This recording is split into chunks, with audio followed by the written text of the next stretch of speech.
dit pour nous, au MIC, Observatoire des méthodes d'investigation du Congo, de revenir auprès de vous, monsieur le rapporteur adjoint de la CENI.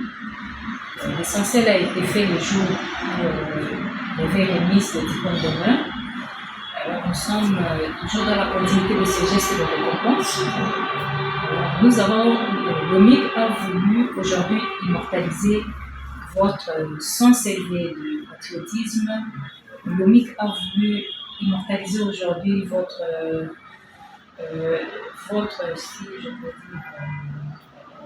souci de crédibiliser les institutions de la République démocratique du Congo. On peut dire encore, le MIC a voulu aujourd'hui immortaliser votre courage ou votre sens ou courage de défier, de faire le défi des logistiques de la CENI. Parce que vous avez fait fi de la logistique, c'était un peu difficile, mais vous avez surmonté les défis. Alors nous allons préparer, nous allons réserver quelque chose pour vous. Je peux donner au président.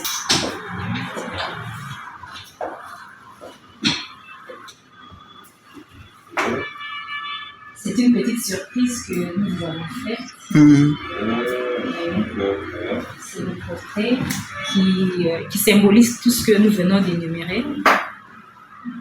Le sens du patriotisme, la capacité de surmonter les défis logistiques de la CENI. C'est ça. Ah, ça c'est intéressant. Ok. Non, en tout cas, je vous remercie. On continue toujours à besoin de ça vous fait comment lorsque vous recevez ces gens? En fait, lorsque je reçois ces genres d'actes de reconnaissance, de mérite, cela donne à moi deux choses. Le premier sentiment, c'est celui de me dire que je dois continuer à être un exemple. Et cela crée à moi davantage un sens très lourd de responsabilité. Je me dis qu'il y en a qui m'observent et qui comptent sur ces valeurs-là pour l'émergence de notre pays, pour une bonne démocratisation de notre pays, pour avoir une bonne gouvernance davantage de notre pays. Et l'ensemble de tout ça, ça me pousse à croire que je ne suis pas d'un mauvais côté et que je dois continuer à me battre dans ce que je fais et je dois toujours le faire bien. Non pas pour moi, mais pour l'intérêt de tout le monde. Voilà.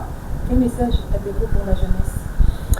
Une chose est sûre, c'est que la jeunesse doit comprendre qu'elle ne devrait pas espérer à un changement qui viendrait du ciel. Mais ce changement est à nous. Ce changement commence à travers tout ce que nous posons comme acte. C'est un peu bizarre ce que je vais dire, mais si tu sais déjà mieux entretenir ta chambre, mieux entretenir ta parcelle, mieux savoir aménager sa maison, si tu as mesure de savoir le faire, tu peux être capable d'entretenir un bureau. Tu peux être capable de savoir tenir un secrétariat. Pourquoi? Parce que tu fais déjà bien ce que tu fais. Le changement que nous espérons n'est pas un changement miraculeux, mais c'est un changement dans tout ce que nous faisons. Et partout où nous pouvons être, la jeunesse doit comprendre qu'il ne faut pas attendre que quelqu'un tombe du ciel, que quelqu'un vienne de l'étranger, que quelqu'un vienne, je ne sais pas d'où, pour nous inspirer ou pour pouvoir nous imposer un rythme donné. Non. faisons bien ce que nous faisons et ne doutons jamais de ce que nous croyons être bonne valeur pour notre pays. Et donc, dès lors qu'on est convaincu que cette chose est bonne, faites-la. En faisant ainsi chaque jour, et si chacun le fait, la somme de toutes ces valeurs positives amènera à ce que notre pays puisse changer. Ces changements, c'est dans le vécu quotidien de tout le monde. C'est quand on jette une bouteille sur la route et quand on n'arrive plus à les jeter, quand tu peux rappeler à quelqu'un que non, on ne fait pas ça. C'est déjà ça, impulser un changement. Vous voyez? Et donc, on ne peut pas simplement changer lorsque on pense obtenir une responsabilité. Non. À partir de là où on est, on doit être capable d'impulser un changement. Et ça, je crois que la jeunesse doit être comme ça. C'est comme ça que la nation se portera dans le cœur de chacun. Et si chacun sait rappeler à l'autre que ce que tu fais là n'est pas bon pour notre pays, ce que tu fais là ne peut pas servir la patrie, elle est contre la patrie. Si chacun est à mesure d'éduquer l'autre de cette façon-là, je pense que nous allons observer des grands changements et des miracles dans notre pays. Pas qu'un président, pas que quelqu'un tombe du ciel et nous dise non, voici aujourd'hui vous devez commencer à marcher de cette façon. Non, non. C'est tout ce qui est bon pour nous, pour notre pays, que nous devons valoriser. Voilà. Monsieur le rapporteur adjoint de la CENI, à qui vous dédiez ce portrait qui accompagne votre diplôme de ministre? Non, ce portrait, c'est un fruit. Le résultat n'est pas toujours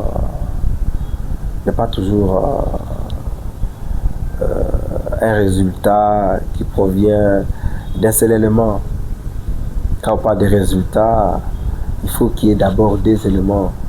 S'il faut dire 1 plus 1 égale 2, et le résultat 2, c'est la somme de 1 plus 1.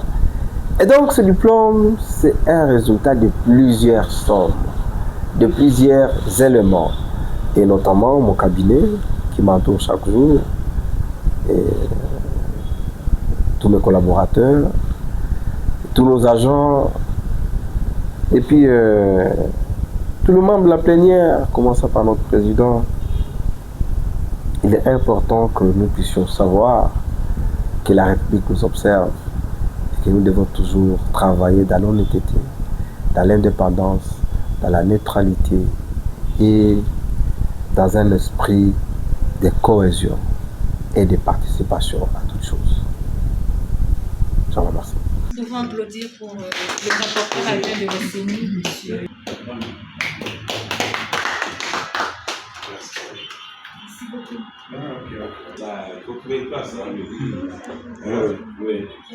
Ok, merci beaucoup.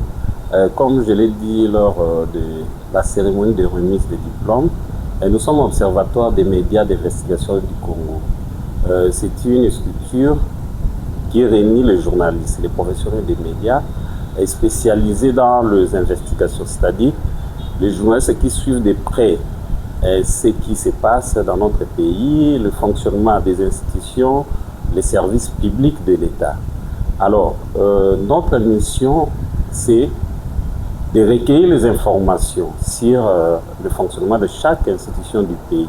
Raison pour laquelle nous avons nos équipes qui faisaient les investigations ici à la CENI, la Commission électorale nationale indépendante, qui nous ont amené les rapports sur le fonctionnement de la CENI. Alors, parmi les membres du bureau et de la plénière, et les rapports dont nous avons recueillis, c'est les rapporteurs adjoints qui fait les exploits par rapport au fonctionnement de son cabinet d'abord, puis la CENI, la Commission électorale nationale indépendante.